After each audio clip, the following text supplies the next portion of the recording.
Hi everyone, thanks for tuning in again for Mrs. Kirk's little lesson here on honors level pre-calculus. We're going to be talking about my 12.7 notes today, trig equations with difficult functions. Now I did receive some feedback. Someone suggested that I perhaps try these videos in landscape mode. So today I'm going to go ahead and turn my camera and see if that helps so that you can see everything on my page as I'm working.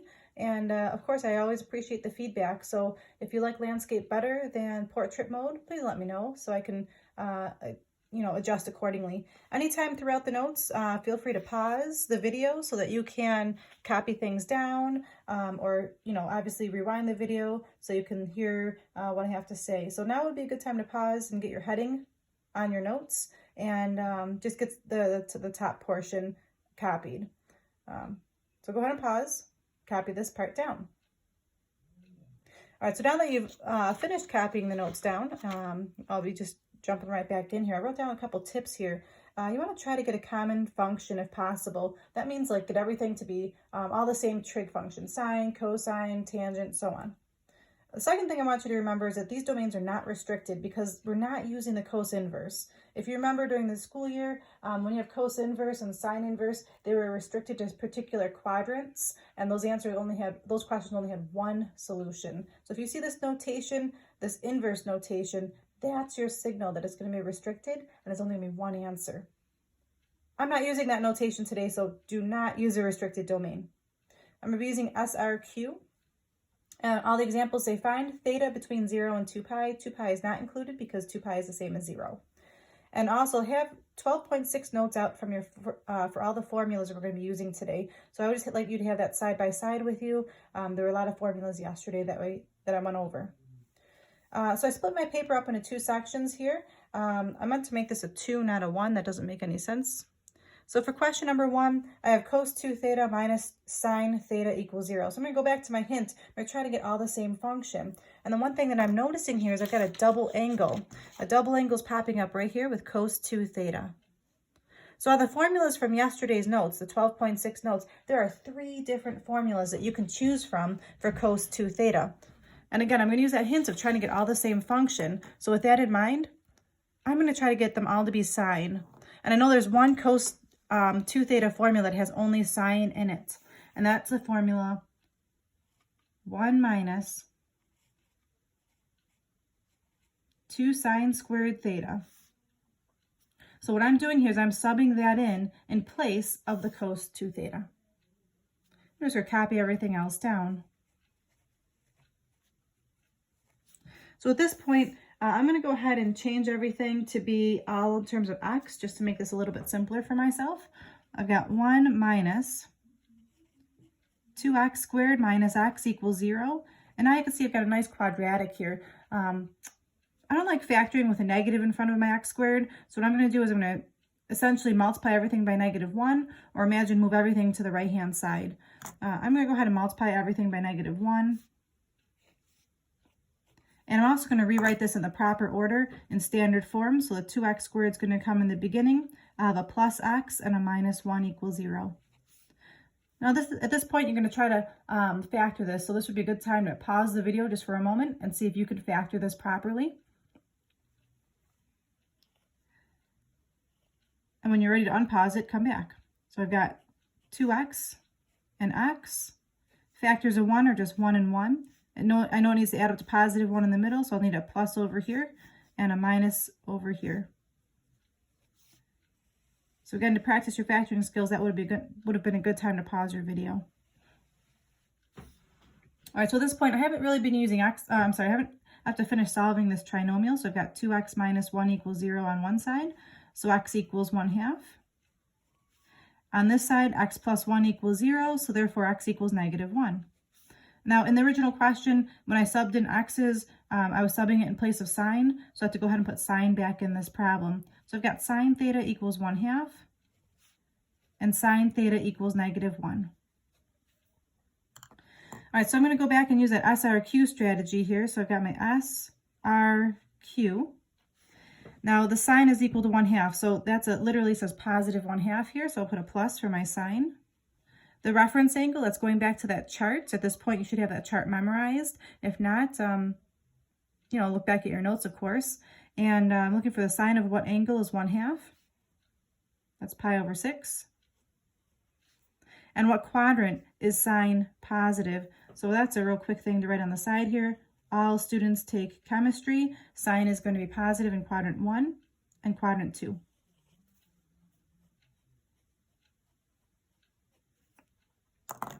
So to finish off this side of my T-chart, again, I'm a visual person here. I'm going to draw a picture of an angle in quadrant 1.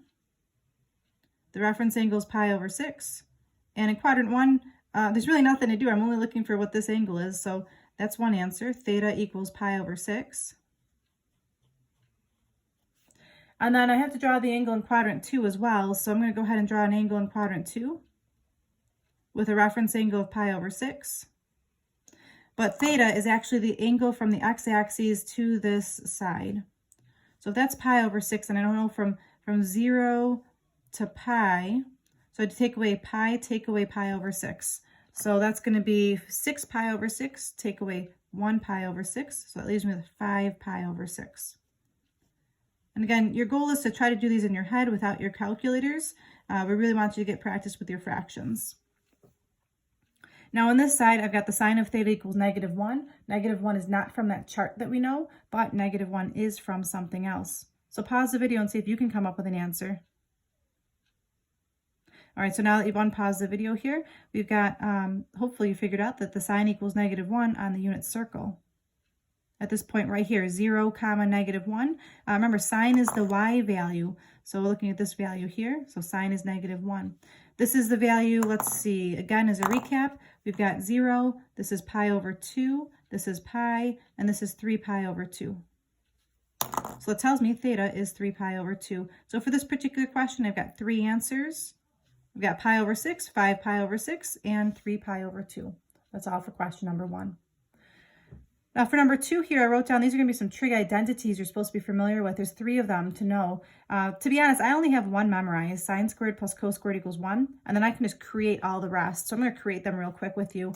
Oh, now I know why I labeled that one. This is the first identity. That's what that was. That's the first identity. The second identity, I'm going to create it. The way I create it is I start with the original question, or the original identity, sorry. Sine squared plus cos squared equals 1. And to create it, divide everything by sine squared and see what happens.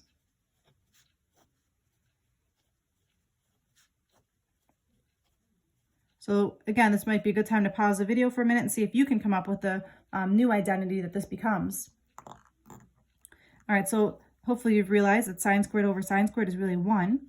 Cosine divided by sine is really cotangent, so it's cotangent squared. And then 1 divided by sine is really the same thing as cosecant. And again, in this course, there's so many things to memorize, so I just personally don't take the time to memorize that particular trig identity. If I know the original trig identity and just divide the original one by sine squared, I'll get this new identity. And to get the third trig identity, you take the original trig identity, sine squared plus cos squared equals 1. And this time, divide everything by cosine squared. So again, this might be a good time to pause the video and see if you can create that third trig identity. I'm not going to put the pauses in the video so that, we can just keep moving along and the videos won't be so long. All right, so after you pause the video, you can come on back and see if you got this right. Sine squared divided by cosine squared is tan squared. Cos squared divided by cos squared is 1, and 1 divided by cos squared is secant squared. So there's my 3 trig identities that I'm going to refer back to in case I see I'm going to need to use a substitution. I'm going to take a minute and just color these in. You know me, I like to color things. So if you've got a highlighter, or I'm using a colored pencil here, just coloring in my 3 trig identities that I do want to know how to create to help me with these questions. All right, so make sure you've got those down. I'm going to move on to question number 2 now to actually solve. All right, so here's my question number 2 to solve.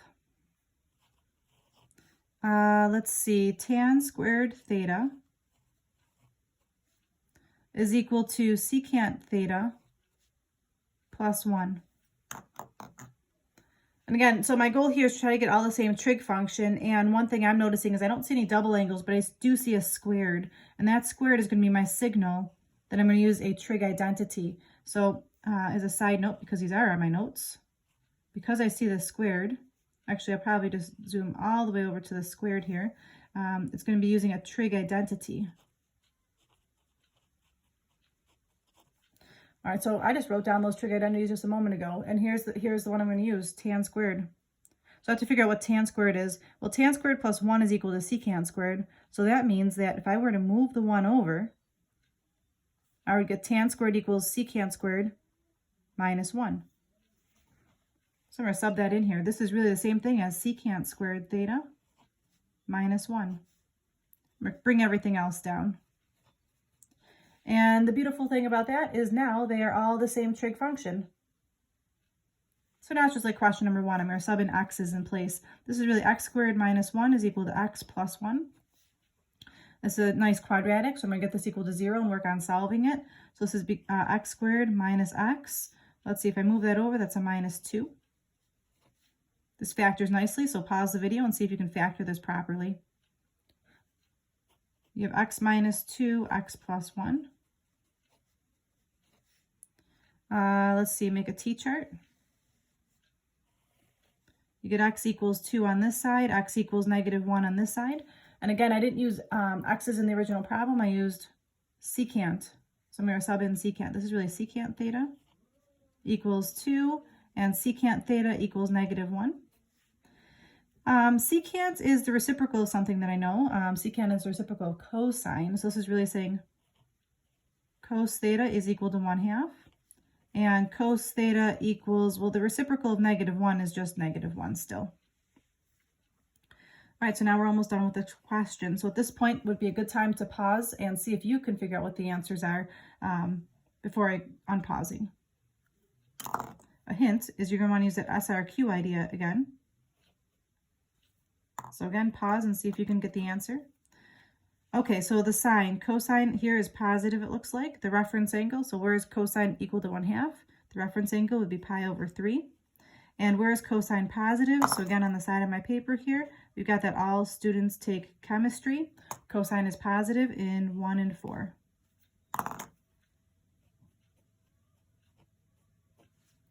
All right, so let's see. I'm going to draw a picture of an angle in quadrant 1.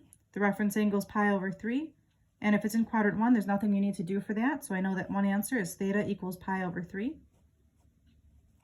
The second answer is going to be in quadrant 4. So I'm going to go ahead and draw a picture of an angle in quadrant 4. That reference angle is pi over 3. If I'm looking for the angle going all the way around here, let's see. I know that going all the way in a full circle, that's going to be 2 pi. So I'm taking 2 pi, take away pi over 3. 2 pi is the same thing as 6 pi over 3. 6 pi over 3, take away pi over 3 is really 5 pi over 3. So those are my two answers on my left-hand side. Hopefully you were able to get those correct. Over here we got cosine equals negative 1. Negative 1 is on the unit circle again. So again, this is just going to be my signal. This is on the unit circle. So I'm looking for where's cosine equal to negative. Cosine is my x value. We're looking for this spot right here, negative 1 comma 0. And that is at pi. So my third answer is theta equals pi. All right, great job for doing the working that out. Hopefully you're able to have some success with that question. I'm going to move on to the last question for the notes today. My question number 3. Let's see, number 3 is going to require your graphing calculator because there will be some rounding. Let's see, I know I said no calculators for this unit. For this particular question, you will need it though. The question will say round to the nearest minute.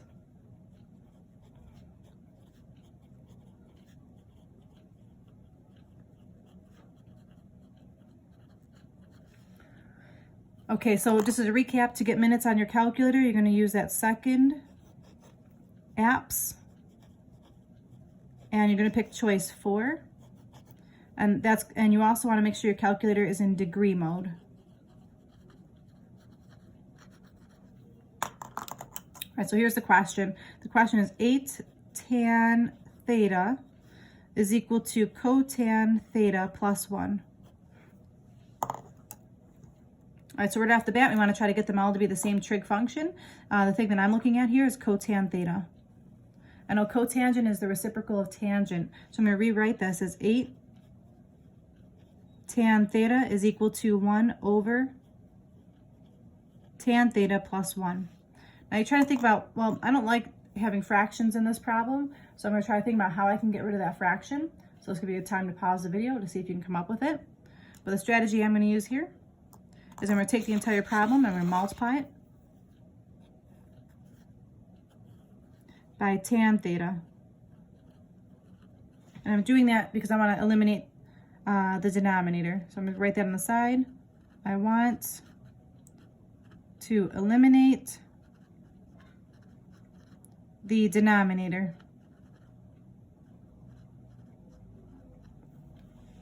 All right, so I'm distributing that tan theta to everything. So this becomes 8 tan squared theta is equal to 1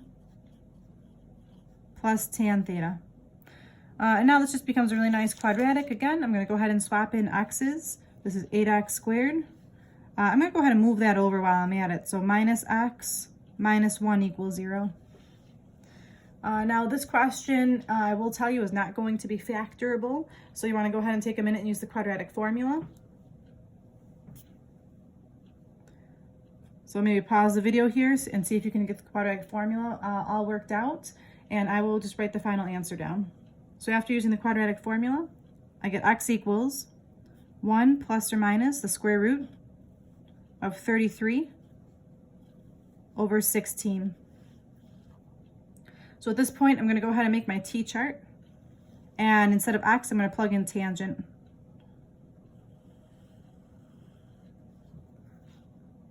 Okay, so let's see here. I've got on this side, the tan of theta is equal to 1 plus the square root of 33 over 16. And on this side, I'll write down tan of theta equals 1 minus the square root of 33 over 16. Again, with this question, I'll be using my SRQ strategy on both sides. All right, so now I'm going to grab my graphing calculator here and see what we can come up with. So I'm going to turn this on, and I'm looking for what this outcome will be. So I'm going to go ahead and type in 1 plus the square root of 33 divided by 16, just to make sure. Yep, that's definitely a positive number, so the sign is positive. The reference angle, to get this reference angle, again, you need to be in degree mode in order to get this, but to get the reference angle here, the strategy is, I'll write this on the side, you want to do second tan. So I am using the tan inverse key on my calculator, but we have to be careful of this on the next part. I'll tell you why in just a moment. All right, so to get my reference angle here, I'm going to take my decimal, I'm going to do second tan of that decimal. So second tangent, I'm going to go up and just grab that decimal. No, I don't like that. I'll do second tan, second answer. Okay, so I'm going to copy that entire decimal down just for now. It's got 22.8571339 degrees. That's my reference angle. And for the quadrants, I'm looking for where tangent is positive. So let's see, again, I'm going to draw that little all students take chemistry. I'm looking for where tangent is positive in quadrant 1 and quadrant 3. Okay, so just to finish this off here, I know in quadrant 1 it's just going to be whatever the angle is, so I'll still draw it anyways. Here's my answer in quadrant 1, 22.8 ... In quadrant 3, this is the reference angle, 22.8 ... Let's see, in quadrant 3, I have to go all the way around. So I'm going to take 180 plus 22.8. This one's just 22.8. But the directions do say to round it to the nearest minute. So how do I get this to be minutes? This is where I go back to second apps choice 4. So from my calculator right here, here's my screen. I'll do second apps. And choice 4, if you remember, says DMS for degrees, minutes, and seconds. So push enter and enter. So here's my degrees, minutes, and seconds. I'm going to just jot down that answer. So theta is 22 degrees and 51 minutes. And to get the second angle measure, you want to add 180 to that. So I'll do plus 180. And then I'll just do second apse one more time. Second apse, choice 4.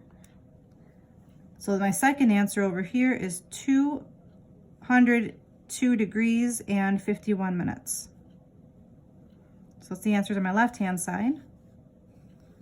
Now the right-hand side, I have to go through the same process. I'm going to clear my screen. I'm going to type in this fraction first. So alpha y equals, to get fraction mode, I'm going to type in 1 minus the square root of 33 divided by 16. So this time I get a negative answer here. This is where it gets to be tricky. I want to show you something real quick. If I do R for my reference angle and I try second tan, second answer, it gives me a reference angle of a negative answer. And if you're using cosine, it actually might give you an obtuse angle.